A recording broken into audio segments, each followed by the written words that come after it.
Greetings and welcome. Thank you for another episode of Empowering People. Guys, I am here to tell you that after 3 years and over 10,000 hours invested in real estate, there is a lot of noise, there is a lot of information, and the real estate process has been overly complicated because of all that noise, right? But I'm here to tell you that once you filter the information, you compress it, you can actually sell your home just like a professional in a seven step process. And guys, I'm here to tell you that if you feel that you could get your home sold, if you feel that you could do a better job, that's because you can. But you do need a recipe, just the same way as you need a recipe to bake Massachusetts pie. You do need that recipe, and I'm here to deliver that recipe. I have developed a seven-step process for selling it on your own. And today's video is going to cover step number one, the most important part by far. You need to price your home accordingly. And if you're not ready to enter the market, and if you're not ready to sell, do not enter the market because it's really going to determine how you price your property. The information and the data is going to help you determine that what the market can bear. What are buyers paying for property just like yours in your neighborhood? Because I do want you to understand real estate is hyper local. It can change from zip code by zip code, even a block away, county by county. All right. So, guys, in this video today, we're just going to cover step number one. There's a seven-step process to step number one. All right, guys, without further ado, I want to share with you a great document that I prepared for you on a seven-step process. So on step number one, we want to understand the market. Before selling your home, you want to understand whether or not you're in the buyer's market or the seller's market. There are great tools that can help you narrow that down, such as Redfin, Zillow, or PropWire. Guys, I use these three tools. I barely use Zillow, but I use mainly Redfin and PropWire when I'm doing my comparable. Guys, I shop for homes all across the United States, from LA, Vegas, New York, Tennessee, North Carolina. I mean, just to mention a few. And every time I'm actually want to understand the market, the neighborhood, what's going on, all I use is PropWire or Redfin. All right. So guys, really understanding whether you're in a buyer's and a seller's market, all right? That's the important part. And so how do you determine whether you're in a buyer's and a seller's market? Well, we have to look at the inventory count. We have to look at the days market. I have created other videos that dives deeper into that. But for the sake of this video, we keep it just into the part where I'm sharing with you what kind of like tools you can use. But yeah, you want to make sure you check your comps. You use websites such as Zillow to see what's your neighbor doing. You want to know what your neighbor is doing. All right. So get a professional appraisal. That's step number two. Now, if you don't want to do it yourself, you feel like doing a comparable is too complicated for you, although these tools could really simplify it for you. I've done other videos where it's going to share that. But yeah, getting a professional appraiser, yes, you can actually, contact your local appraiser, or you can actually contact your local real estate brokerage and request a BPO, which is a brokerage price opinion. Guys, this is by far the only thing you need. And when you price in your home, if you feel that this is a bit too complicated, you can either hire an appraiser or get a broker pricing opinion, guys. Now, on step number three, consider the conditions of your home. All right, by far, if you're pricing your home on your own, do want to understand the conditions of your home. If you know you need a roof replacement, your air conditioning needs to be replaced, plumbing, electrical, floors needs to be done. If you haven't updated your kitchen in over 10 years, by far, you do need to understand that there are some major upgrades that needs to be done in your home. And so when you're doing your prices analysis, you're gonna want to subtract this, okay? And some of the ways that you could also do this is by hiring an inspector, okay? The inspector could come in and do a full report where they're gonna highlight all the problems and issues. And 9 out of 10, your buyer is also gonna hire an inspector. So before you get caught in that mixture of like, oh my God, I did not know this, I did not know that. Again, I've been there, I've witnessed that. Um, you do want to be ahead of the game and say, hey, look, Mr. Buyer, I do know these things. I have subtracted that from the market value of the property, and they could do it themselves, right? Or you could hire a local contractor to target some of the big ticket items on that list and price the home and adjust it accordingly to the repairs you have done. By far, I do not recommend that you do a full rehab on your property unless you know what you're doing, or we could talk about that later on and dive deeper in the video. But for the sake of it, I've seen a lot of homeowners, unfortunately, invest way too much on remodeling the home, hoping to get the most out of it. And I can understand where they're coming from, but the problem is that one, they overspend. Two, they end up adding items that the general public do not like. It's not trending in the current times. It might be appealing to you, but it's not appealing to the buyer. All right. So consider the conditions of your home. All right, guys. And step number 4 is factor in the current market conditions. Again, the market again fluctuates. We cover that in step number 1.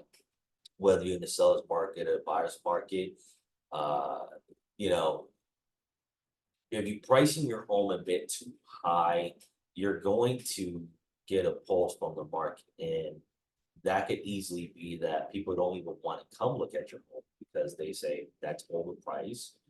Um, and so that could be a huge key indicator when selling your home. So if you're in the buyer's market, my friend, please understand that you're gonna have to price your home competitively. All right, you have to understand how much you're willing to jargon with. Look at what the neighbors are doing, what are they giving? Look at what new constructions are doing, right? So some cases you can see, hey, new constructions are offering lower interest rate, like our current times, and they offering closing costs. So you're competing against that. So if you ask me from my experience right now in this current market, let's say, buyers are looking for some type of incentive. They're looking for some type of seller concession, which then, this is what step 4 would do. Basically, you can add, some type of, incentive for that buyer. It could be a 1% concession, or it could be a flat rate of, hey, I'm giving you $3,000, $5,000, $10,000, depend on what you're willing to part with. That way, the buyer do feel incentivized. Now, I do want to add a hint and a tip to this. Now, you can have a buyer that is not qualified because you're asking $400,000 for the home. Their approval is at 300, 350. But now you give them $10,000, $5,000 towards buying down their rate. And guess what? Now they qualify to buy your home. So always keep that in mind. All right, guys? I'm going to be doing more videos. Eventually, we're going to have some Q&As.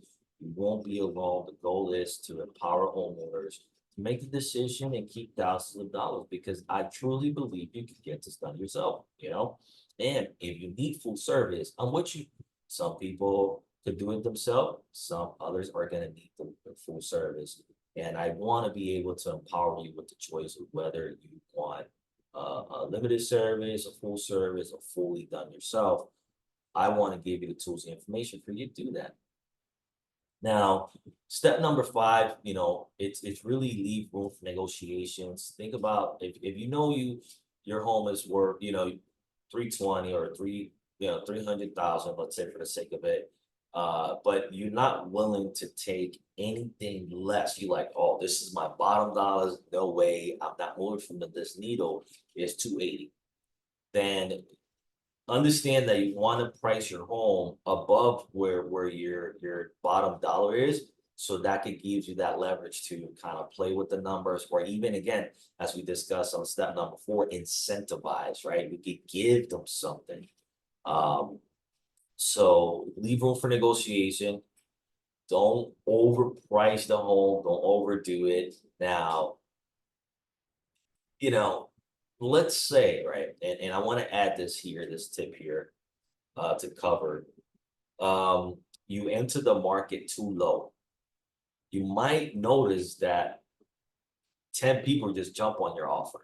Let's not think about COVID, because that's a different market, but we're in a completely more normalized market, all right? And 10 people want your home, you could actually retract, okay, and say, you know what, I'm retracting, and pull your property off the market, and then come back in with a readjusted price. Many realtors have done this. I have done it, and by far, you can do it too. So avoid emotional pricing, guys. This is step number 6, and I said this from the beginning. It's very important that you understand your pricing when you're pricing your home. If a BPO, you've done a BPO, or you hire a local appraiser and they gave you a number, make sure that you kind of stick to the guide. That's why you either conducted your own analysis yourself or hire a professional. Um, don't try to go out and say, you know what, no, this is not right. I know it's more. It's just gonna probably end up really hurting you and end up getting you frustrated. That's why a lot of for sale by owners end up going with a realtor. Uh, because they become frustrated in the process, and you got to be patient. As I told you that, by being patient, taking a couple of hours, doing it yourself, this could put thousands of dollars back in your pocket. I mean, would you kind of take the woos out moment and relax? Well, I would. I mean, it's a lot of money, okay? And then when you think about the average homeowner buys 3 houses in their lifetime, think about how much commission that is. So avoid emotional pricing, okay, guys? It's price your home based on what the market is saying, what the market is giving you. It's not really an emotional process, it's just numbers. And just try to take it as that approach. And again, you set your guide on how far you are going to go, low or in some cases, if you price it right, you're gonna get more than uh, what you asking for. Okay.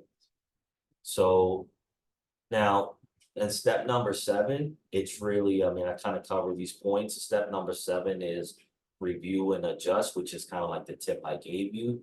Um, if you feel like too many people gave you too many offers are coming in, then you could actually review your price and readjust it. Now, let's say you're not getting no offers, nobody even requested to view your home. That's when you also want to review and adjust. Now, if you're doing the analysis yourself, you might want to go back and review the data the same way I showed you throughout the other videos. Review the data, see if the inventory is increasing, see if the days on market's increasing. Potentially look at their interest rate. Like our current time, the interest rate has to do a lot with what's happening in the market. We have a lot less buyers today. That's another factor. Um, so the government is making it less easier for borrowing money. And so yeah, just review and adjust. And overall, the key to a successful sale is pricing your home accordingly. All right, guys. I hope that this video delivered value. If you feel that is there something that I left out, I need to add here, or you want more clarity on, please drop your comment, hit the like button, and drop your questions, because I do look forward to helping you and empowering you on your mission to sell your home on your own, guys. Without further ado, I really thank you so much for your time, and have a great day.